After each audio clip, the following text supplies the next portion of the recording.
So here's how I see this going down. You're gonna see this house on the MLS, and you're gonna say, man, that seems like a good deal. Must need some work. Well, let me save you the phone call. Yeah, she needs work. In all seriousness though, this house is gonna be a big winner for someone who's willing to put in some sweat equity. We're talking about a 1/3 of an acre lot in the middle of McCormick Ranch. You've got golf, you've got a lake, and you've got tons of local restaurants and shops right at your fingertips. Yeah, it's a project, but if the numbers make sense, it's worth it, right?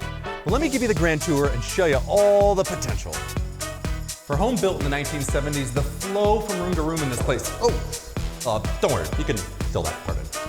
But what I really love about this house is all the really well thought out spaces. Like, this one. But how about this family room? Great ceiling height with exposed beams.